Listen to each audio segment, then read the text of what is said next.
Now today we are going to learn about the equipotential surface.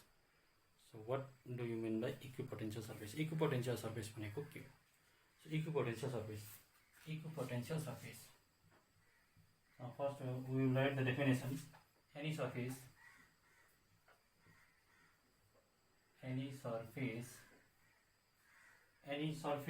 that has same electric potential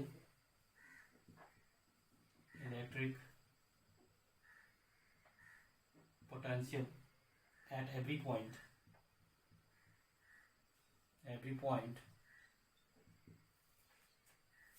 on it is called an equipotential surface. Equipotential surface. Okay. Any surface that has same potential. Any surface that has same potential at every point means कुनै पनि surface को. Suppose मैले एउटा surface consider गरेँ. This is spherical charge conductor. Spherical charge conductor. So charge is here. Charge यहाँ छ. At the center. भनेपछि मैले यो point को potential, each and every point, प्रत्येक point को यो charge spherical जुन चाहिँ sphere छ, charge sphere छ, यो charge sphere को प्रत्येक point मा हामीले जुन चाहिँ potential हेर्छौं, potential हेर्यो भने हामीले same भेट्छौं. त्यो surface मा चाहिँ potential, electric potential चाहिँ same भेट्छ भने त्यो surface लाई equipotential surface भनिन्छ. That surface is known as equipotential surface. Surface charge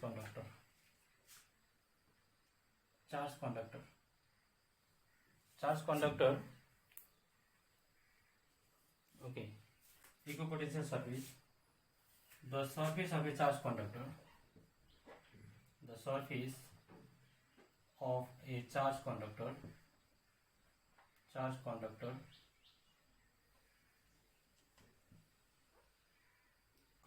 is an equipotential surface.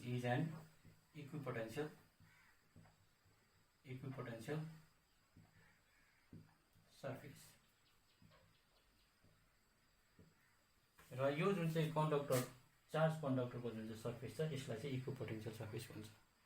यो सर्फेस चाहिँ इक्विपोटेन्शियल सर्फेस भयो. अब हामीले properties of an equipotential surface.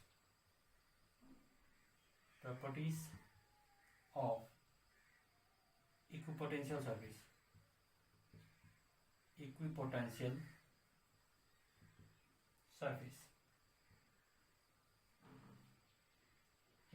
surface. Number one property. Properties of equipotential surface. Number one, no work is done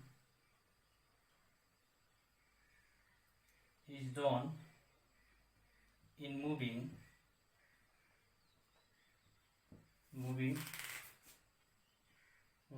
a test charge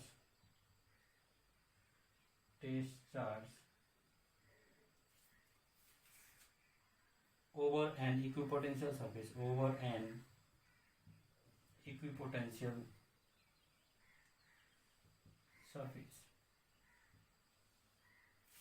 Okay, this is number one property.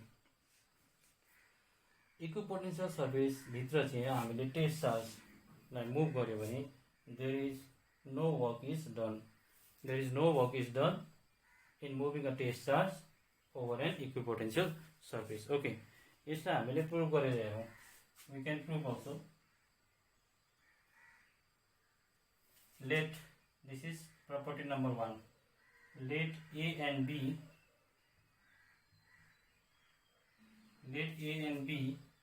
be 2 points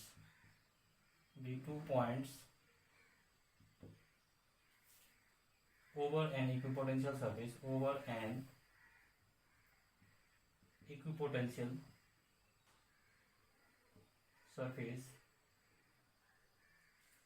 over an equipotential surface if the test charge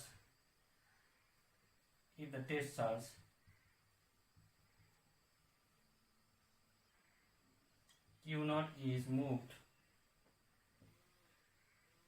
from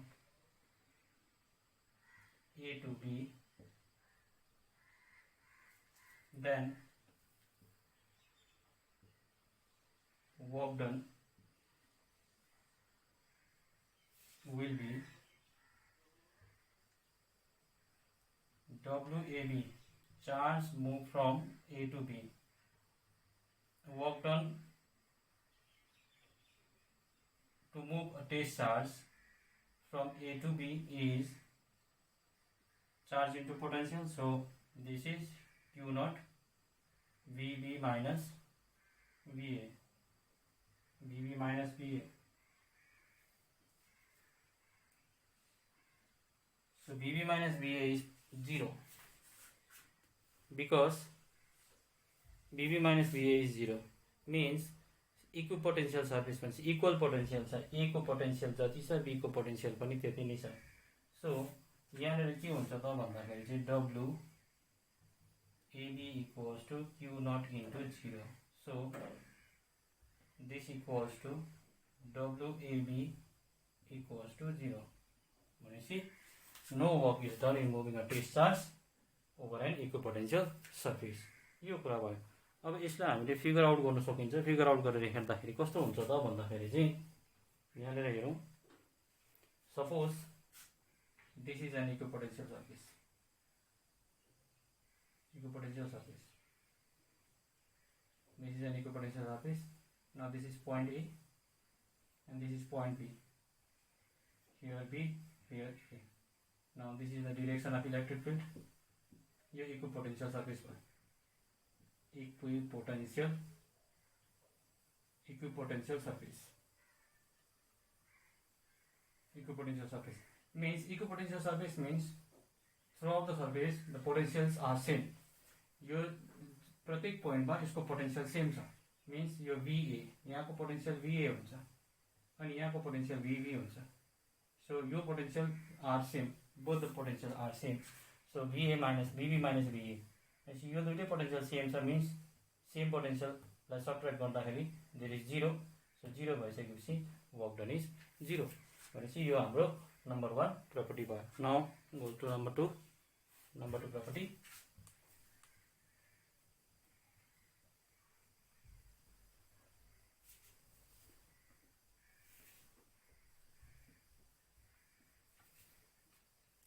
Property number 2.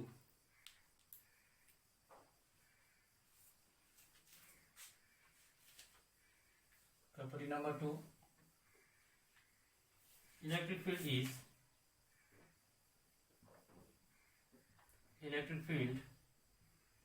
is always normal to the equipotential surface. Equipotential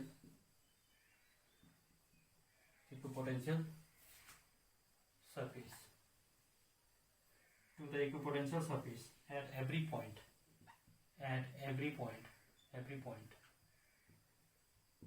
Okay. Now number 2.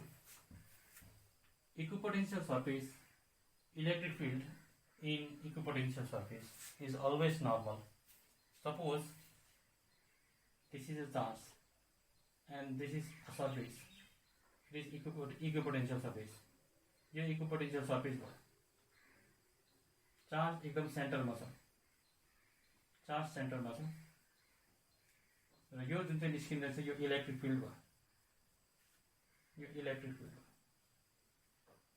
Electric field is always normal to the equipotential surface at every point भनेको चाहिँ प्रत्येक point. अब यहाँबाट जुन चाहिँ निस्किएको electric फिल्डहरू, यहाँबाट निस्किएको इलेक्ट्रिक फिल्डहरू, यहाँबाट निस्किएको इलेक्ट्रिक फिल्डहरू, यहाँबाट निस्किएको इलेक्ट्रिक फिल्डहरू सबै एभ्री पोइन्टबाट निस्किएको इलेक्ट्रिक फिल्ड चाहिँ नर्मल हुन्छ. मिन्स नर्मल भनेको यो सर्फेससँग चाहिँ 90 डिग्री बनाउँछ, 90 डिग्री एङ्गल बनाउँछ.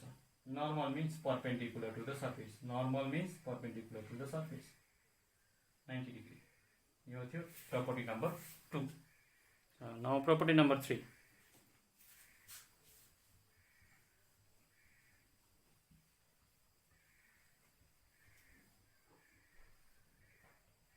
Normal means perpendicular. So property number 2, electric field is always normal to the equipotential surface. Now property number 3. In property number 3,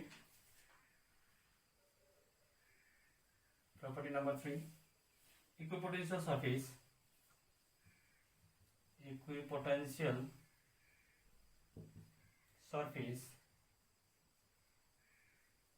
are closer together in the region of strong electric field,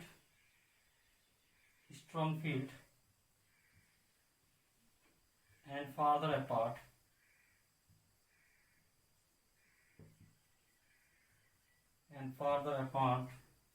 in the region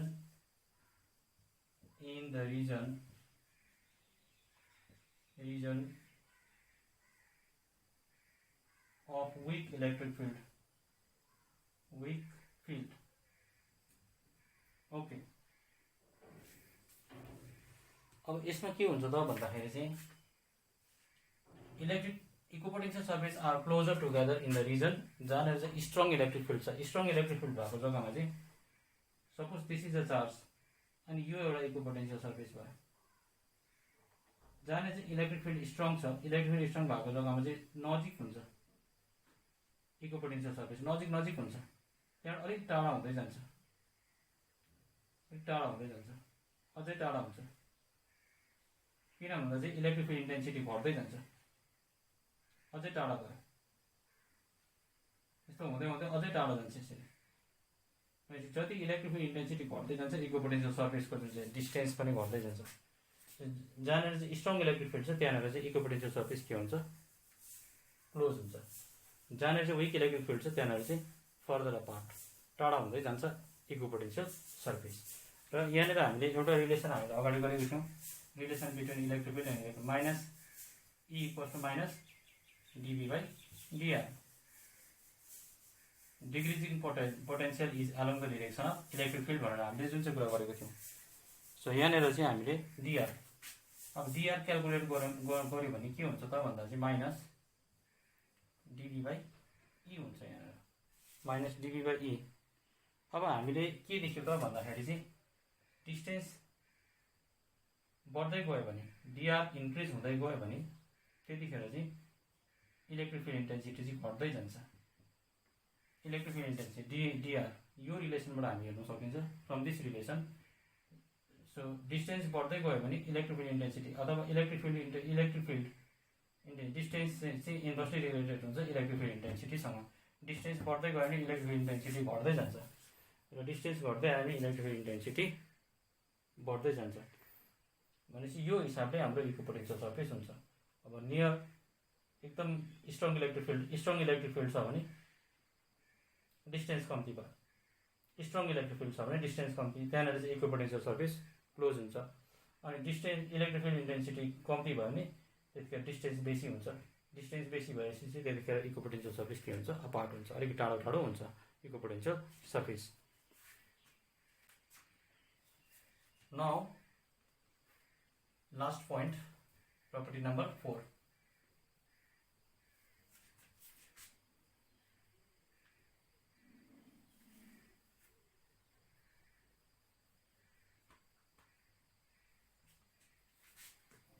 Property number 4. No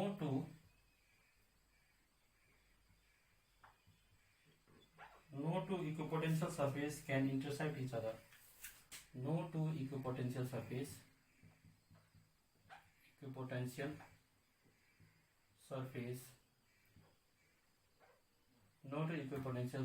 can intersect each other. Each other यो पनि लेखिहालौँ है किन भन्दाखेरि चाहिँ if they intersect if they intersect there then there will be the two values of electric potential then there will be the two values of electric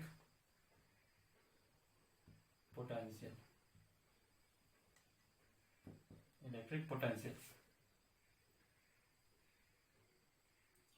at the point of intersection at the point of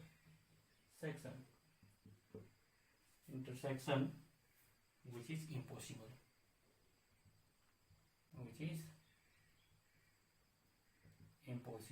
okay now no two equipotential surface can intersect each other दुईटा equipotential surface चाहिँ कहिले पनि एकअर्कामा intersect हुँदैन यदि भयो भने के हुन्छ त भन्दा चाहिँ then there will be the two values of electric potential at the point of intersection जस्तो अब यहाँनिर यस्तो छ यो एउटा इक्विपोटेन्शियल सर्फेस भयो यो अर्को इक्विपोटेन्शियल सर्फेस भयो अब यदि इन्टरसेक्ट हुनुको लागि चाहिँ के हुनुपर्छ त भन्दाखेरि चाहिँ यहाँनिरको जुन चाहिँ एउटा पोइन्ट छ जहाँनिर इन्टरसेक्ट हुँदैछ त्यहाँनिरको भ्यालुज चाहिँ टू भ्यालुज हुन्छ टू भ्यालुज हुनुपर्छ तर टू भ्यालुज हुँदैन यहाँनिर यो हामी देख्दैछौँ यहाँ यसको इक्विपोटेन्शियल यो बनाउनु पऱ्यो भने अझै यहाँ बाहिर एउटा इक्विपोटेन्शियल सर्फेस बनाउन सकिन्छ हामीले यसरी यहाँदेखि अझै एउटा बाहिर एउटा इक्विपोटेन्शियल सर्फेस बनाउन सकिन्छ सो हामीले यहाँबाट देख्दैछौँ कि एउटा सर्फेसको सेम पोटेन्शियल छ इच एन्ड एभ्री पोइन्ट यो अर्को पोटेन्शियलको अर्को सर्फेसको पनि सेम पोटेन्शियल छ एभ्री पोइन्टमा यो अर्को सर्फेसको पनि सेम पोटेन्शियल छ एभ्री पोइन्टमा भनेपछि सेम पोटेन्शियल छ त्यसै कारणले गर्दाखेरि इन्टरसेक्ट भएको छैन यदि पोइन्ट अफ इन्टरसेक्सनमा चाहिँ यदि भ्यालुज चाहिँ टू भ्यालुज हुनु थियो भन्दाखेरि चाहिँ भने चाहिँ त्यतिखेर चाहिँ इन्टरसेक्ट हुन्थ्यो तर यसको र यसको जुन चाहिँ पोटेन्शियलको भ्यालु छ त्यो चाहिँ डिफ्रेन्ट छ त्यो डिफ्रेन्ट भएको कारणले गर्दाखेरि चाहिँ इन्टरसेक्ट हुँदैन अनि जुन चाहिँ पोसिबल छैन okay this much for today thank you